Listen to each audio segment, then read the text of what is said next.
चलिए आज फिर से एक बार न्यू वीडियो के साथ मिलते हैं। आज का पहला क्वेश्चन, मानव शरीर की सबसे छोटी हड्डी है तो एस्टेपिस सबसे छोटी हड्डी होती है। नेक्स्ट, मानव शरीर की सबसे लंबी हड्डी है तो फीमर जो हड्डी है वो जांघ की हड्डी होती है जो सबसे लंबी होती है। नेक्स्ट, निम्नलिखित में से कौन मानव के पैर की हड्डी नहीं है तो ह्यूमरस जो है ये भुजा की हड्डी होती है, ये पैर की हड्डी नहीं है। मनुष्य के शरीर में पैर की हड्डी कैसी होती है तो खोखली होती है।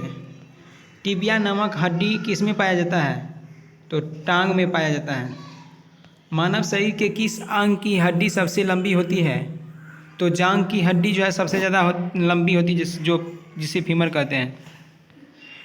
मनुष्य के जीवन काल में कितने दांत दो बार विकसित होते हैं तो 20 दांत ऐसे होते हैं जो 2 बार विकसित होते हैं। नेक्स्ट, मानव शरीर में पाचन का अधिकांश भाग किस अंग में संपन्न होता है तो छोटी आंत में। मानव तंत्र में निम्नलिखित में से कौन सा एक पाचन एंजाइम नहीं है तो गैस्ट्रिन जो है पाचन एंजाइम नहीं है।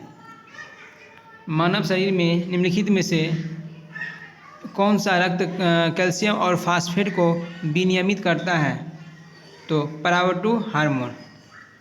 मानव की पाचन नली लगभग होती है 32 फीट लंबी। मुख में मंड का शर्करा में पाचन किसके द्वारा होता है तो टैलिन के द्वारा। नेक्स्ट,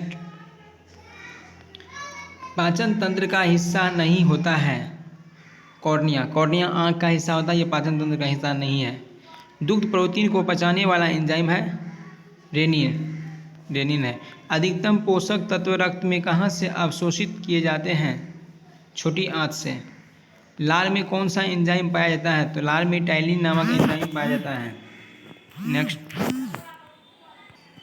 पेट में भोजन को पचाने के लिए निम्नलिखित में से किसकी खास आवश्यक होती है तो एंजाइम की आवश्यक होती है। मुख से निकली लार किसका पाचन करती है स्टार्च का। निम्नलिखित में से किस अम्ल की उपस्थिति मानव पेट में नहीं होती है तो हाइड्रोक्लोरिक अम्ल की उपस्थिति होती है। प्रोटीन का पाचन कहाँ से प्रारंभ होता है तो उदर से। पाचन क्रिया में प्रोटीन निम्नलिखित में से किस पदार्थ में बदल जाते हैं तो अमीनो अम्ल में बदल जाते हैं। पचे हुए भोजन में मौजूद विषैली पदार्थ कौन सा अंग चूषण करता है तो यकृत का।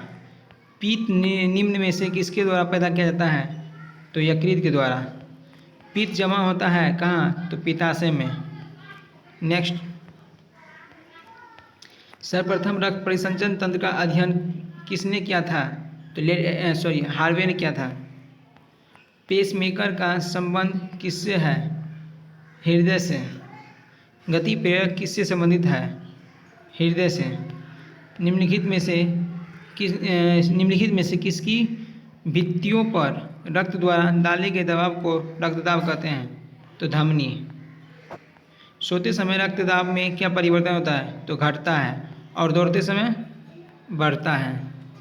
मनुष्य के शरीर में हृदय को एक बार धड़कने में कितना समय लगता है तो 0.8 सेकेंड और 1 मिनट में यहाँ योगासन दे दिया है कि स्वस्थ मनुष्य के प्रति मिनट हृदय स्पंदन होती है तो 72 बार। मानव शरीर में कोष्ठक कितने होते हैं 4। नाड़ी दर कहाँ से मापा जाता है धमनी से। शरीर की विशालतम धमनी है एरोटा जो है विशालतम धमनी है। शरीर में पाई जाने वाली धातु है लोहा। रक्त का शुद्धिकरण कहाँ होता है तो किडनी में। नेक्स्ट, मानव शरीर के शुद्धिकरण की प्रक्रिया को क्या कहा जाता है डायलिसिस कहा जाता है। रक्त में लाल रंग निम्न में से किसके कारण होता है तो हीमोग्लोबिन के कारण। हीमोग्लोबिन में होता है लोहा। हीमोग्लोबिन किसका महत्वपूर्ण घटक है तो आरबीसी का। हीमोग्लोबिन का कार्य है ऑक्सीजन को ले जाना। निम्नलिखित में से किसकी सहायता से रक्त द्वारा ऑक्सीजन ले जाया जाता है तो लोहित कोशिका के सहायता से। मानव शरीर में रुधिर बैंक का कार्य कौन करता है तो पीलिया। मानव रक्त का पीएच मान कितना होता है 7.4। उपस्थिति तथा हड्डियों के निर्माण और संपोषण में आवश्यक तत्व कैल्शियम है। टाइफाइड से शरीर का कौन सा अंग प्रभावित होता है? तो आंत। निम्नलिखित में से किसकी कमी से एनीमिया रोग होता है? तो लोहा की कमी से। सीमेंट और अस्थियों दोनों में विद्यमान तत्व है कैल्शियम। तो चलिए आज का क्वेश्चन यहीं तक, फिर मिलते हैं नेक्स्ट वीडियो में। जय हिंद, जय भारत। आज 15 अगस्त के शुभ अवसर पे ये क्वेश्चन करा दिए हैं। फिर मिलते हैं नेक्स्ट टाइम।